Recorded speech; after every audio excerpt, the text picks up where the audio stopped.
Hello, everyone. Hello, hello. Thank you so much for joining us after your lunch break. People are still joining in, so I'll do a very slow intro just so that we can get people in slowly. I'm Melanie Thomas. I'm Director of Communications at Randstad Canada. We're very excited to welcome you today in our live talk about what drives talent in 2025. I'm joined by Nancy Donofrio, who brings deep expertise in workforce trends and talent strategy. Nancy has years of experience, talks to clients every day about their challenge, talks to talent every day about what they're expecting. So she's going to have a lot to share with us about what talent really want. Thanks Um, for having me, Melanie. So Happy great to to be be with here. you. Okay, great. So we know that summer is usually a quieter season, so we saw this as a great opportunity to just explore some fresh insights into our latest research that we have into what really matters to Canadian workers today and how employers can adapt to meet the evolving expectations of workers. So let's jump in.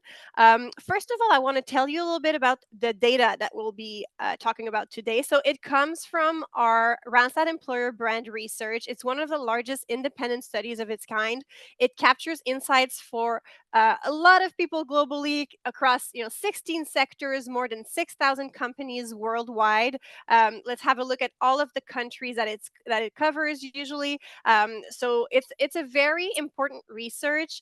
In Canada, it's over 5,700 job seekers and employees who share their views between December 2024 and February 2025. So that offers us a timely snapshot of what truly motivates them, from pay and purpose to equity, flexibility. It's a 14-minute interview that we have with those talents. So it's really great insights from that survey.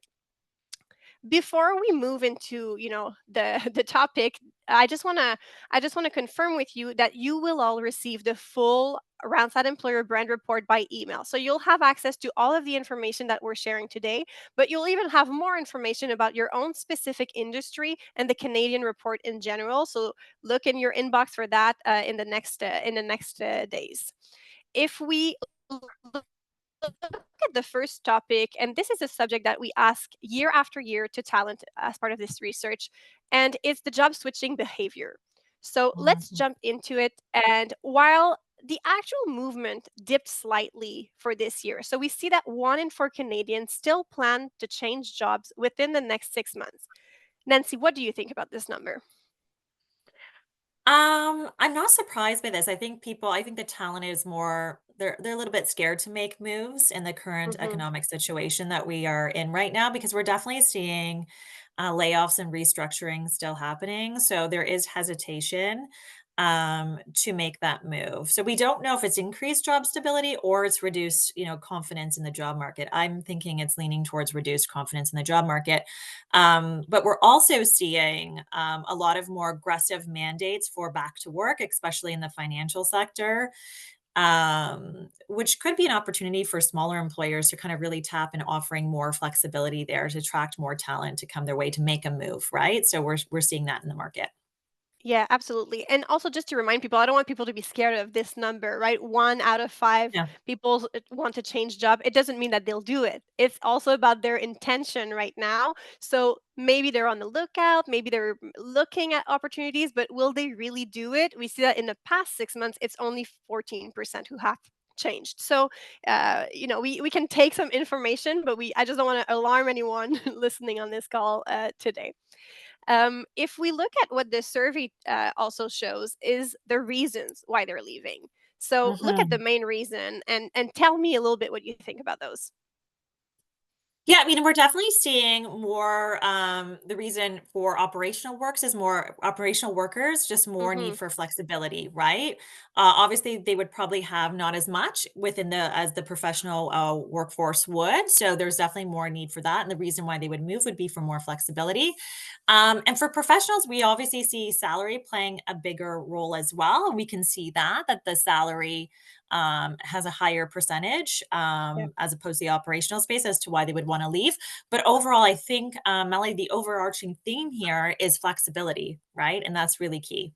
Yeah, absolutely. And I think it's interesting to see that there's a bit more movement in the operational space. So probably, these are sectors that are less flexible. So are employees seeking more of that work-life balance and flexibility and maybe changing a little bit more? So we see that, um, 19% versus 14% have changed employers in the past 6 months of 2024. So it's still a big difference. And then even for Mm, those who are planning to change jobs within the first 6 months of 2025, it was also a bit higher in the operational sector. your So professional it's some space. yeah, so it's different challenges for each sector, but all driven by the same reasons, which is improving work life balance.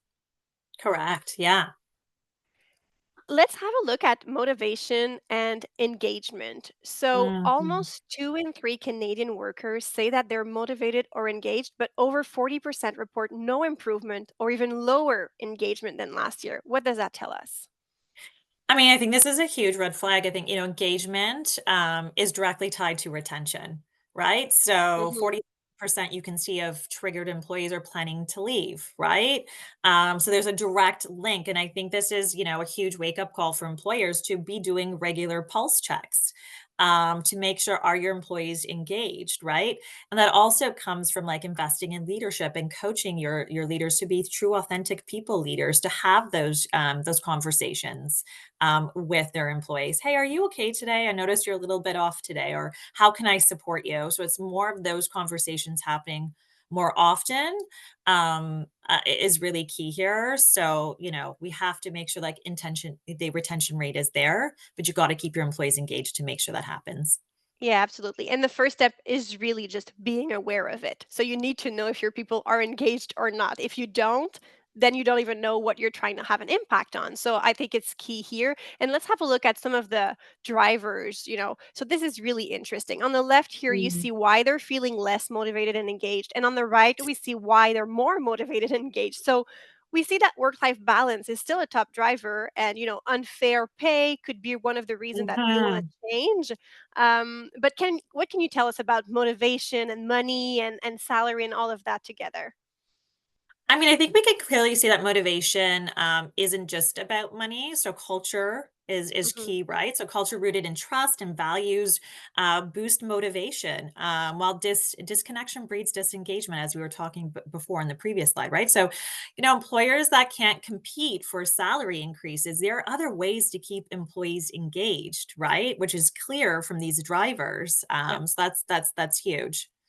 Yeah, I think it's a good news also for people listening, right? Because if you might not have the greatest budget in terms of salary increase for next year, we don't know what's going to happen, and I don't think a lot of people are expecting huge salary increases for next year. So I think it's interesting to see that at least on the right side, they can feel motivated and engaged if they have strong work-life balance, manageable workload, feeling valued and supported by Correct. their manager. So there's a lot of small things that organizations can implement that are not just about money, but are about feeling seen and recognized for the work that they do, and this can have a huge impact on their Yeah, engagement. and recognition is so powerful, and there's no monetary, asset, associated with Yep. recognition, right? And recognition is a great way to keep people engaged.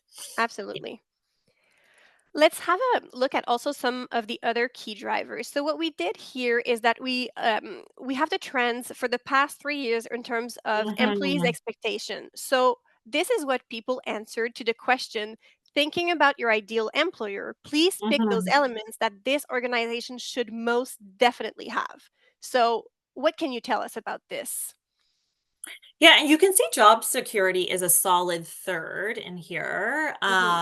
And it's what's striking is to see how there's a blend, right? There's a blend of functional needs, which is, very compensation salary driven, with emotional ones, Yep. right? Which is belonging and purpose. So it's like it's a combination of both. So employers that are able to have a balance of both the functional and the emotional are going to have a clear like advantage in the market that's quite competitive, right? So it's really how can you master both, Melanie? And this is a top five that, as we can see, has stayed the same for 3 years now. So Mhm. it's important also for organizations to just think about that top five and say, how can I make sure I include some elements about each of those aspects in my job offers, in my recruitment process, in my website, in my social media, just to make sure people Yeah. understand what you're all about and that they want to and to make sure that they want to work for you. Yeah, absolutely. And what are your employees, how are they speaking about their experiences as well? Whether it's on social media or Yeah. platforms, like that's a huge indication of whether you can be a blend of both, right? Yeah, Mhm. absolutely. And we can see it here also. This was a bit of a surprise, right? When we look at Mhm. this slide, we were a bit surprised because we see the evaluation of their current employer and what's important for them and Yeah. which attributes they think are important for their current employer. And then what would be the profile of an ideal employer? And there's some differences in there. So what jumps out to you when looking at this slide? I mean, I think first of all, equity scores are encouraging, right? So Mhm. almost 70% of Canadians rate their employer positively in this area. So that's a very good and healthy sign. Yeah. But obviously, there's a gap on salary and benefits, right? So just over half are satisfied, even though it's their number one priority, right? In the profile of the ideal Yeah. employer. So, that misalignment puts retention at risk, especially in a competitive market if we're looking at these stats here. And Mhm. it's funny to see some factors in here. Like if you just look on the left side, number two is conveniently located, and then you look at Yeah. the profile of ideal employer, it is the 11th position. So there's some sort of perception also. I think when people answer, when thinking about your ideal employer, maybe you're going to rate salary and benefits first because that's what you're Mhm. really looking for, and maybe for you convenient location is a given, right? I'm just going to Yeah. apply to jobs that are within my acceptable range. So maybe they're not rating it as importantly when they're looking for a new job, and they're dreaming also a little bit more, right? Mhm. Yeah, no, absolutely. So something that's also very important for people and that becomes, top of mind is reskilling. So making sure that you acquire new skills that are maybe outside of your current job description of outside of the current skills that you have. So 70% of people are saying it's important for career growth. What's driving that? I mean, there's growing awareness in the market that skills are they're the currency of job security, right? The Mhm. more that you can upskill yourself, the more of, those jobs that you want, you can secure, right? So, especially with AI and automation, that's accelerating a lot of that change, right? The need for the reskilling. Yeah. So operational workers, younger employees, and those seeking job changes are especially focused on reskilling. So investing here sends a very strong message that we can grow together, right? With the upskilling. Yeah, absolutely. And it's a win-win for organizations It and their is. workers because they get more skilled. And for the worker, you can see career progression opportunities, whether it's at your current company or somewhere else. But still, these are skills that you're going to be able to use everywhere. And I think it's interesting that also people think that this is important and equally across operational positions and professional positions. So I think this is very interesting as well. If we move to the next one, about usage of AI. Um, w Yeah. Obviously, we're gonna talk about AI if we talk about, new skills. Regular usage is really up right now, right, Nancy? Yeah, so adoption rose to 19% in Canada. And this is obviously not shocking, especially among younger Mhm. generations. They are digital nomads, but perceptions are mixed. While some AI is like a productivity tool, others are unsure of its impact, right? So there's still some uncertainty around it. But it tells us that employers need to do more than provide tools. Like you can't just provide your employees tools and say, here you go, figure it out. They have to build trust, they have to offer training and communicate the why as to why are we integrating AI into your workday? Why is it going to make you more efficient? What is the outcomes it's going to drive for you? So it's basically explaining the narrative Yeah. and making sure that you've got good change management within your organizations to implement these tools, but also making sure that your workforce is optimizing and understanding how it's going to make them better at what they do. And when I saw that, Mhm. I'm not surprised that it increased, but it's still a bit surprising the frequency because I would think that it would be a bit higher than that, to be honest, like the 18% for operational and 20% for professional. But we have to think about this is in their workspace, right? So it's not in the Yes. personal life. But what it's also telling us is that I think we're hearing a lot of programs and trainings and how company are actually like now including AI in their onboarding or in their everyday Yeah. life. So I think this will increase drastically in the next years. And Melanie, to be honest with you, and I would say the past year, just from conversations I've been having with clients and Yeah, talents, they're all getting onboarded on some sort of AI tool like Copilot, Gemini, like all yeah. sorts of different tools that organizations are implementing. You're right. So I think maybe Yeah, that time frame of the survey that was from December to yes. February is already AI is just so fast that, just 3 to 4 months is is crazy, and we're already at a different stage right now. It's crazy, and everybody's talking about some sort of AI implementation, so we're gonna see it accelerate, I would say, over the Mhm. next 6 to 12 months, yeah. For sure, for sure. The next slide is, and you touched on this a little bit, but about the perception of AI. So you talked about change management, but if we look at this slide, it's interesting to see the expected impact of AI on your job and the impact of AI on job satisfaction. So are you happier, or are you, do you think it's positive that you now use AI, or is it negative? So what do you think about this? So that's the expected impact on AI on your job, impact of AI on job satisfaction. So neutral. Yeah, I mean, it's pretty neutral. I think that people are a little bit uncertain right now just Hmm. because we're starting to see more of an acceleration of AI. So I feel like they're not quite sure on how to take that right now. I think maybe we'll get better data towards 6 months to 12 months once they've been in the weeds of it. But you can see that it's pretty neutral here. Percentage of is pretty high on the neutral component. Yeah, and the positive is Yeah. still more, a lot higher than the negative. So I think it goes back to your point of change management and communicating the why behind AI. And I think this can have a huge impact on how your people will perceive the impact of AI. If you explain to them exactly why you're actually using those tools. What I like though is the percentage is really low. I expect to lose my job because of AI. Like that's pretty low, which is I think we've come a long way Hmm. from the perception of it years ago to where we are right now. So, yeah. Yes, and we've seen some alarming titles, right, about AI is gonna replace jobs and things like that. So I think Yes. it's great to see that no, it's not gonna replace jobs, but it will evolve, and we will have to transform with AI and maybe get rid of the tasks that we actually don't wanna do and get AI to do it. Yeah, absolutely. Changing the Um, narrative.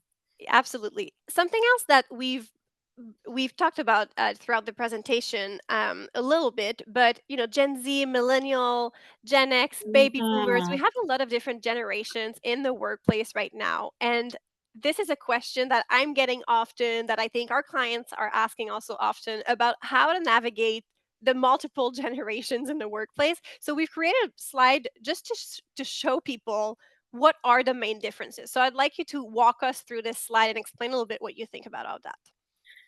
I mean, Gen Z, so I think first of all, it's we need to personalize the approach. Employers need to personalize their approach on the different generations, right? So Mhm. Gen Z, they value purpose and flexibility, right? Then we have boomers that want recognition and clear, concise, clear path, career paths, right? And then we have, what we need to pull is one size fits all is not going to work, right? You cannot Mhm. just create a plan that's going to fit with all generations. So that comes to tailoring your engagement.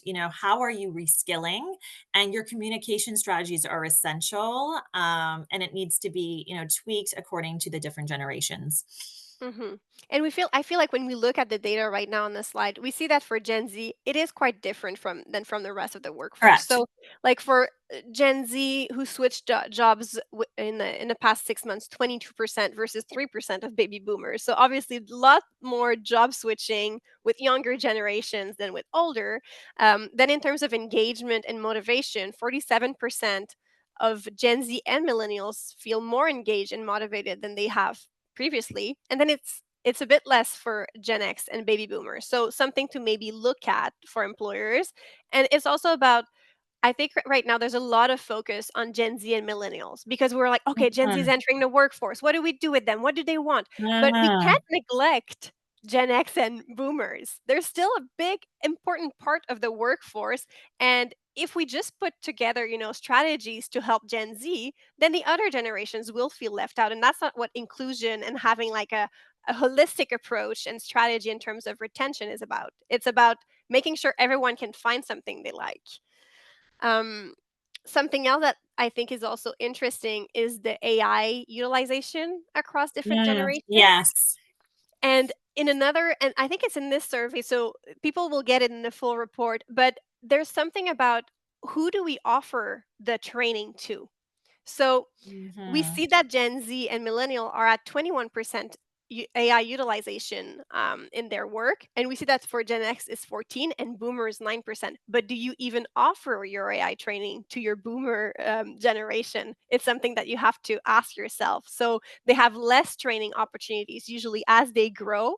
You have more, like you have more experience, you have a higher up position, Yeah. so maybe you're not getting trainings as often as you used to when you began your career. So this is something to also be on the lookout for, I think, as organizations. Mhm.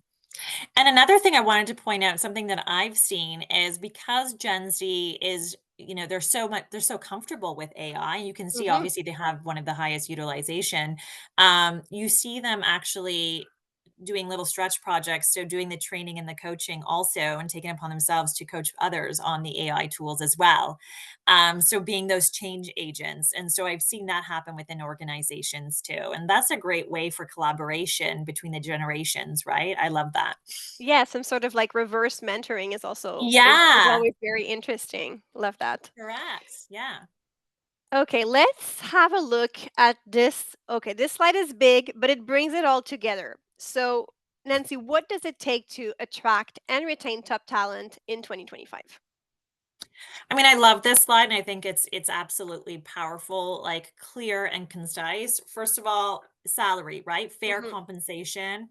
You've got to align with pay expectations, right? So you want to be competitive, or if not higher from what the market is dictating in order to attract and retain talent, right? So fair comp is always going to be number one for now, right? Yeah. Flexibility, right?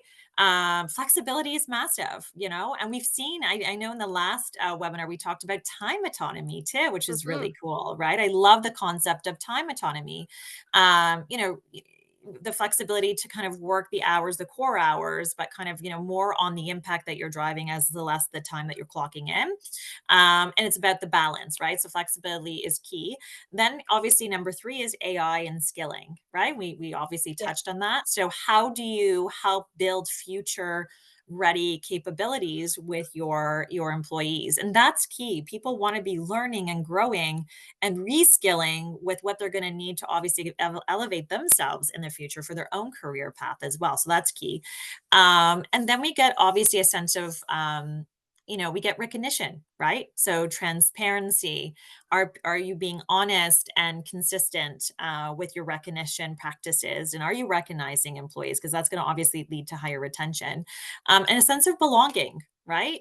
Are you investing in culture and well-being? And that's really key, right? People want a sense of belonging, a sense of community is powerful within an organization that they're working in, and that's obviously going to lead to higher retention rates, right? So Mhm. and this is, I love this. I love this slide here. It's super powerful, and it's just easy to understand, but these are all of importance to really retain employees.